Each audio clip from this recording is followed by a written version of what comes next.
Hi, everyone. My name's Sophia. My name is Hank. And welcome to You Know Me So Well. So, the past couple of weeks have been a whirlwind for our podcast. A lot has been going on. If you've been keeping up, or if you're new here, I would recommend you go back a couple of weeks to our breakup episode so you can kind of just start with the new beginning, I would say, of our podcast. So, yeah, clearly we broke up. That was about 2 months ago for us. Obviously for you guys that seems like 2 weeks ago, but we've actually been broken up for over 2 months. The breakup episode was recorded before we broke up back in April.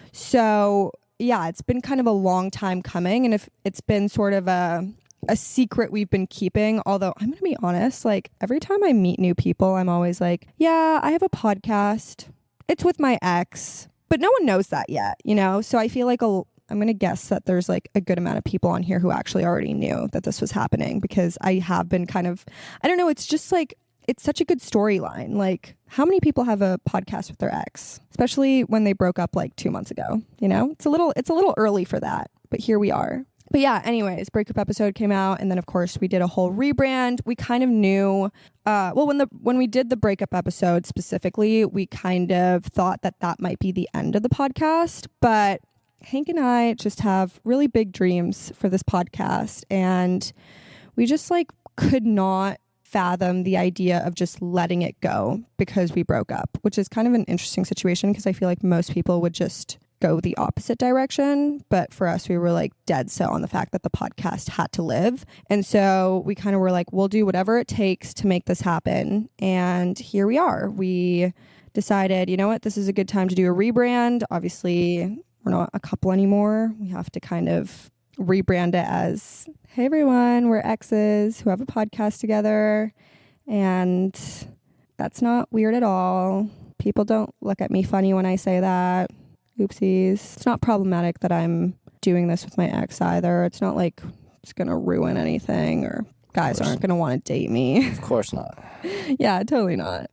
It's so funny. Like sometimes when I tell people about this, then I look at them and I'm like, yeah, I know. Like it's kind of ruining my chances of like getting into another relationship. And they're like, yeah, like they're trying to be nice about it, but they're like, yeah, you kind of, it's like you screwed yourself over there. But that's okay, because like I think I've said in a number of our other episodes, this podcast is my dream. And in a year's time, I really hope that this podcast has gone somewhere where we can't even imagine it going at this point, because I would love to make this like a full-time thing for at least me, because I will be graduating college in a year. And yeah, like I said, we're super passionate and we just wanted to keep it going, and we're excited to see where it goes.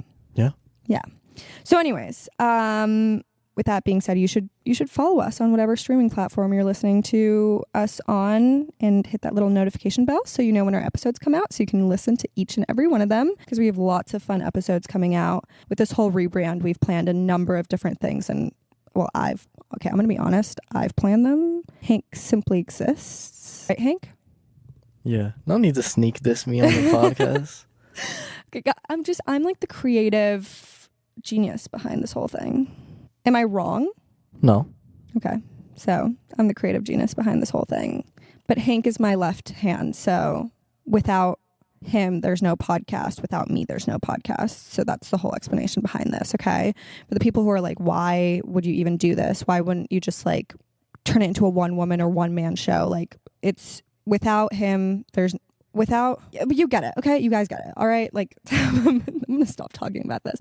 Anyways. So yeah, today's episode, we are basically kind of recapping everything that's been going on since we broke up. We're going to tell you all the juicy details of what we've been doing. Anyways, yeah, so we are going to basically recap everything that's been going on since the breakup. We'll give you the juicy details, the whole thing. And we are also going to talk about this concept that we basically created, which is why the title is called Revolutionizing Breakups, because we were like, we're going to revolutionize breakups. So yeah, this is for all the delusional girlies who think that they may be able to be friends with their exes right out of the breakup. We're going to feed you some great content. Let's get into it, shall we? So I remember when we broke up, I was like, I went to Google and I went, how to get over someone or how to be friends with your ex. That's actually what I looked up. And there was this article, and basically like the first thing was go no contact first. So I had basically thought in my mind, okay, well, you know, I want to be friends with him. I want this podcast to work out. I want us to get to a point where we can have like an amicable relationship. Let's do a 1 month no contact period. Obviously, we still had to kind of communicate about the podcast. So that made it a little bit complicated. But the whole point was we were going to do that off of the normal means of communication that we usually use. So we were basically just going to use our podcast email to email each other back and forth. But anyways, so I was like, we'll do a 1 month no contact period. In that time, I'll process all my emotions. We'll just, we'll reset. It's like healing girl era, slay me. Like, it's going to be great. And then if things are going fine at that point, then we can kind of rekindle and figure out what we're doing with the podcast. How long did we get into this no contact period, Hank? Oh, like 5 or 6 days. Yeah. So basically what ended up happening was I left the breakup and felt kind of totally fine.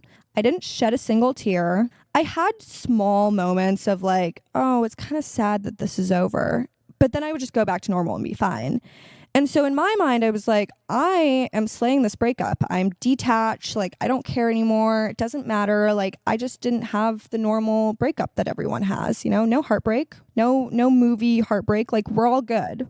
And so I basically thought, well, I can talk to him again. Things will be fine. There's nothing wrong with doing that. Hank, how was that no contact period for you? Also, the day we broke up on the day that I left to go back home. And so the day after, I was pretty down bad about the breakup. And then I also got really, really sick with like some stomach bug and was also like throwing up all day. So I was not doing so hot during this no contact period. It started to get a little bit better like towards the end of the 5 or 6 days, but overall not great. Yeah. So basically after we broke this no contact period, we kind of eased back into just talking normally. And from there, it sort of just started to turn into like a progressively messy situation because here's the deal. You can't just go straight into a friendship with your ex. That's not how this works. No matter how delusional you are, it just doesn't work. And that brings us to the whole revolutionizing breakups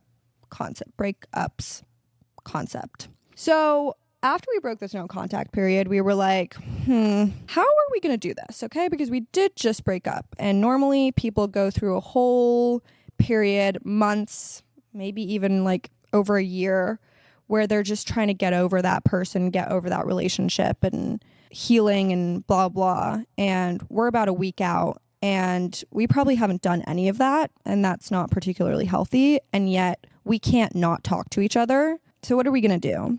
So we basically all of a sudden we're like, we are going to revolutionize breakups.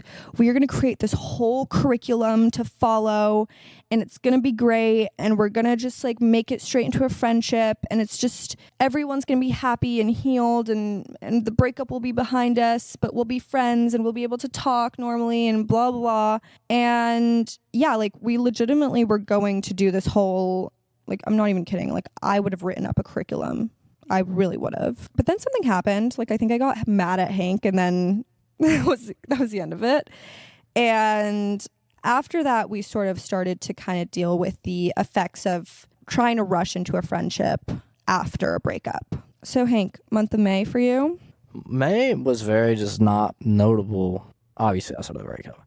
But I don't know. Like I really didn't do much in the month of May. I really just hung out, did my own thing. Sophia and I would kind of just talk, I don't know, almost as if like nothing had ever really happened a lot. And so yeah, there really is like nothing notable for me to give in the month of May. Sophia? I basically actually started dating again.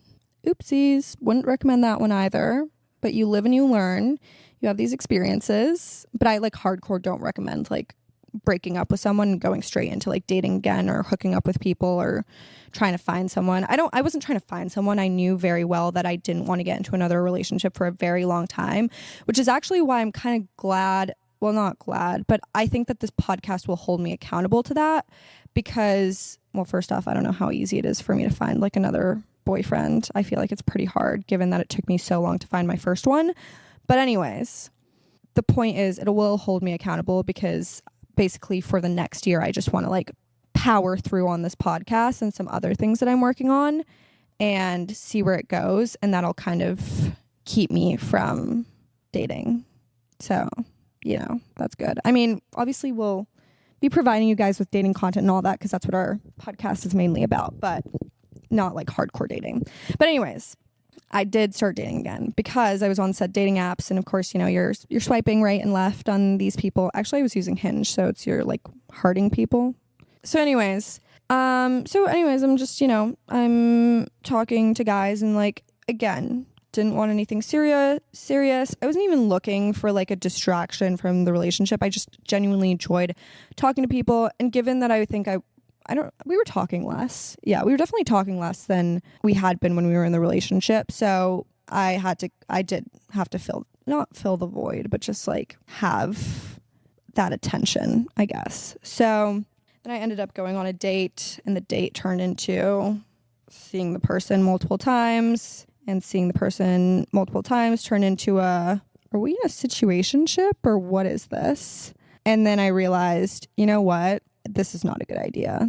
I did not give myself time to heal. I did not give myself time to like, also it's like when you start dating someone for the first time after a relationship, especially that quickly on or that soon after, it just feels weird because you're still so stuck on the other person and you're like, this doesn't feel right. It's not the same person, you know? And so I would have my moments where I was like with this other guy, and then I was like, no, like this is not it, you know? This is not like the same person, and obviously it's not. I can't expect him to be, but like, I don't know. It was just one of those things where it always felt so strange. And so finally I came to my senses, actually with the help of Hank. Hank provided me with a lot of dating advice. Every time I had, which is also an interesting concept because it kind of went from like we were dating to all of a sudden we're giving each other dating advice and talking about like the people we're seeing and the things we're doing and all that.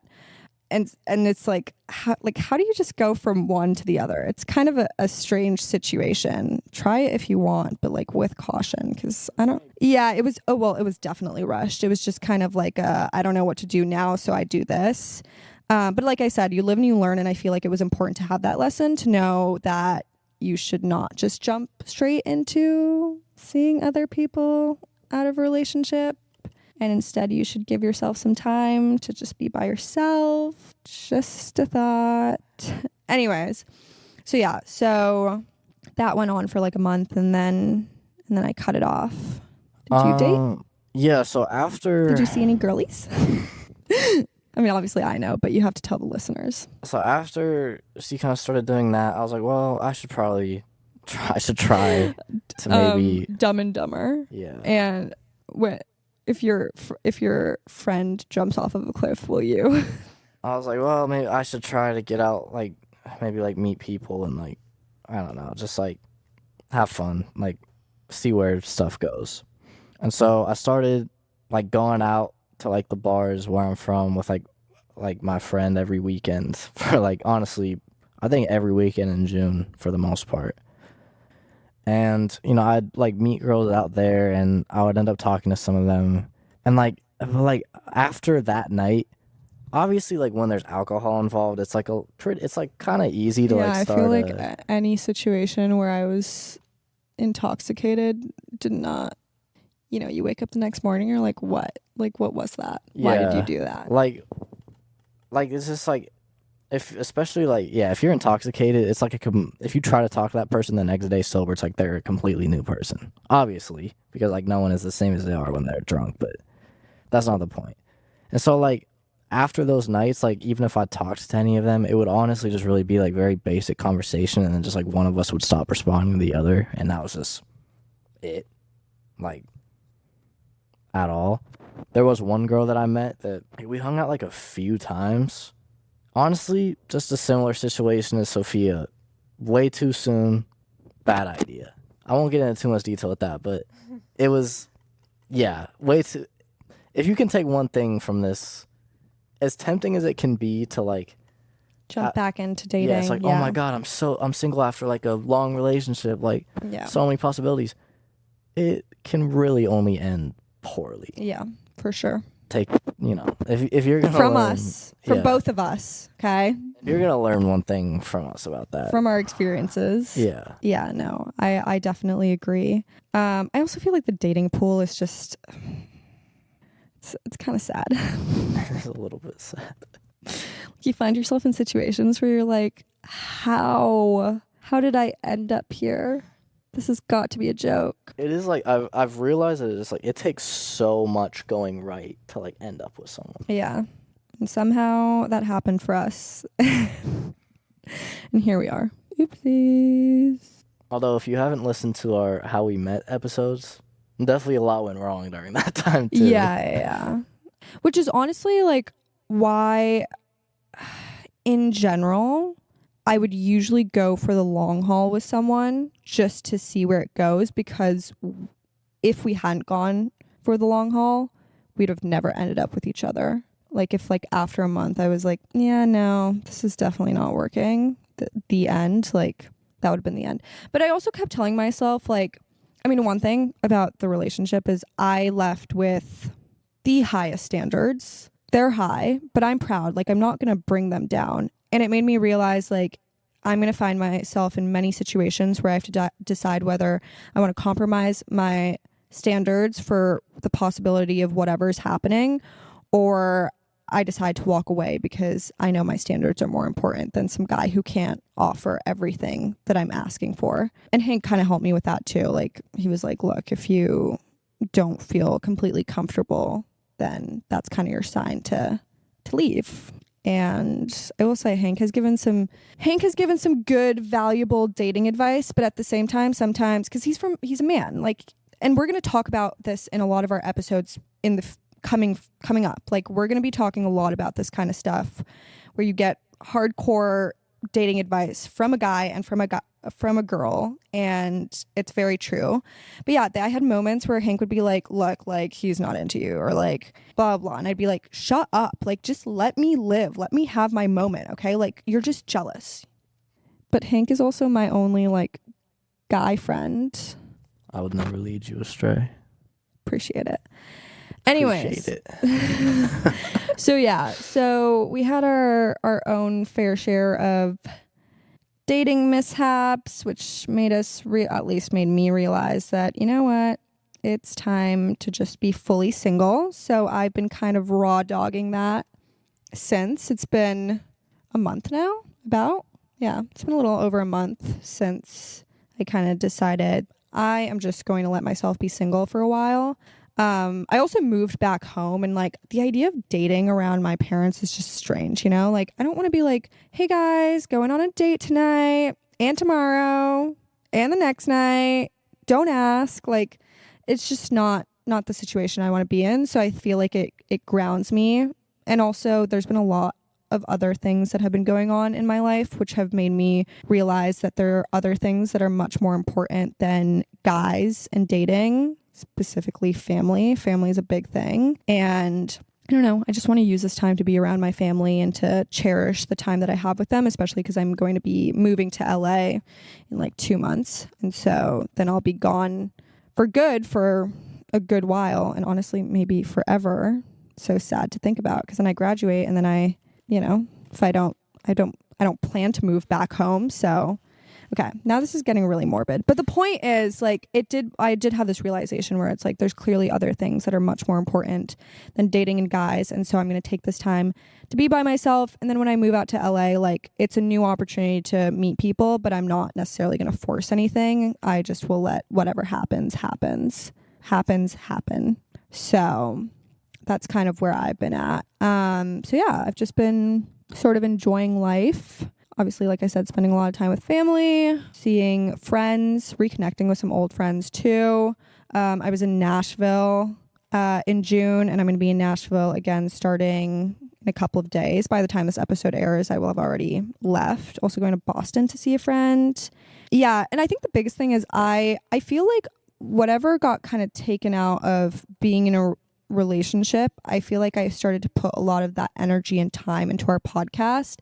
And I feel like I've just fallen in love with our podcast over the past 2 months. Like, I don't think I was this passionate about it before we broke up, but now, like, I will go through horrible situations just to make this work. I won't get too explicit because the analogies I tend to use are a little interesting and weird, so you don't need to hear that. But yeah, we've been pouring a lot of time into this, and it's just been kind of one of those things where it's like, oh, the other thing is I've been doing a corporate internship, and I've just realized that is not necessarily the route that I want to go post-graduation.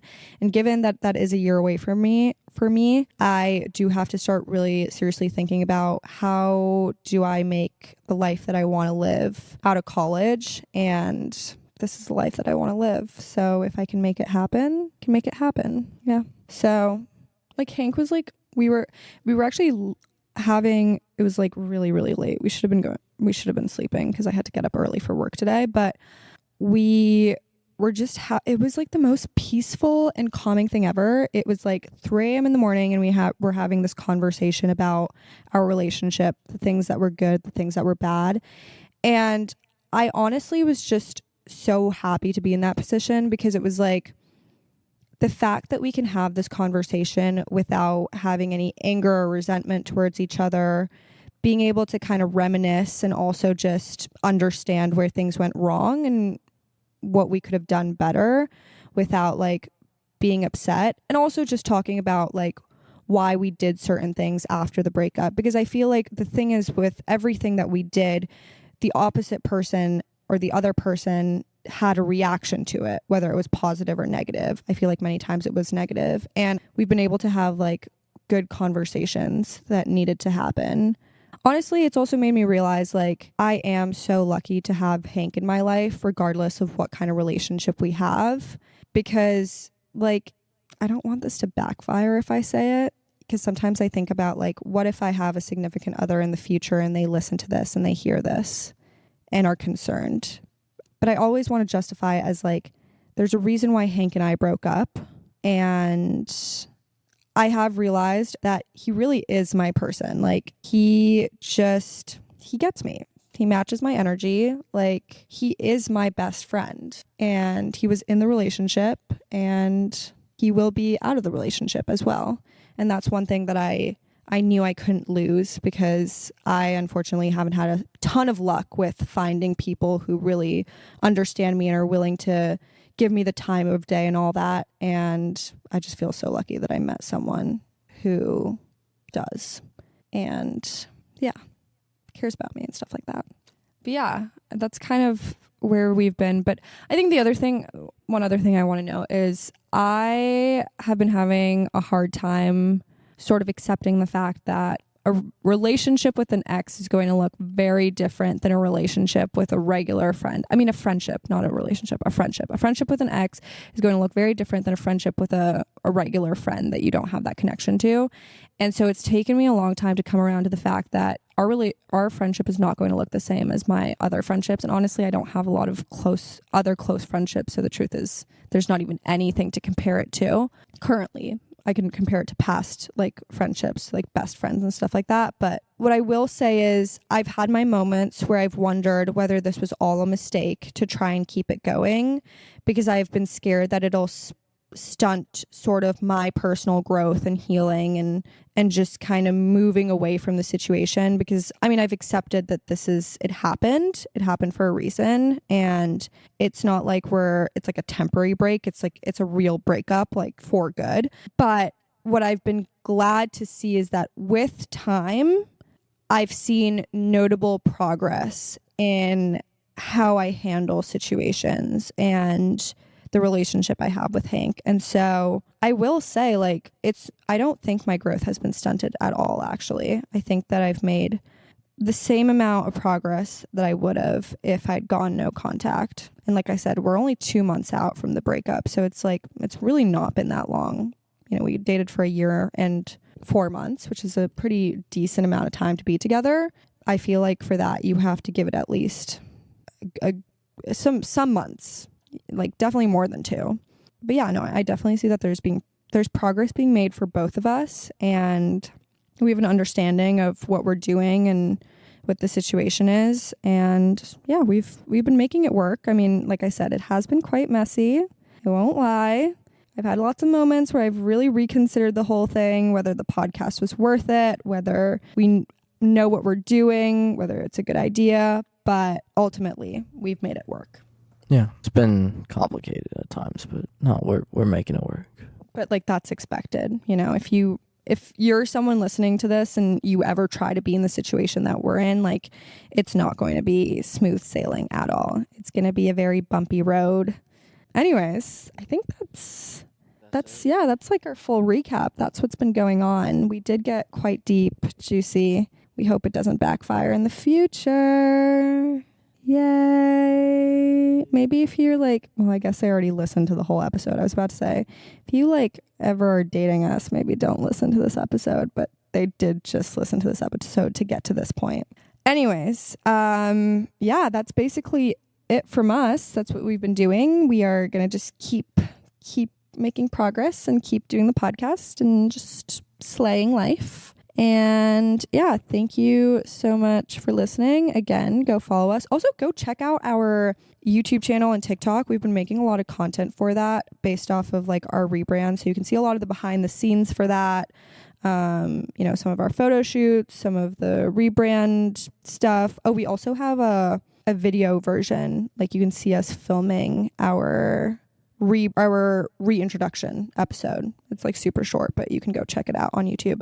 Yeah, but we have a lot of content that we're putting out and it's fun content. We're just having a good time with the podcast and we're excited to see where it goes. So yeah, thank you so much for listening. Definitely stick around for next week's episode because we will be getting back to talking about dating and relationships and life in your 20s and all that. All right. Thanks for listening. Bye.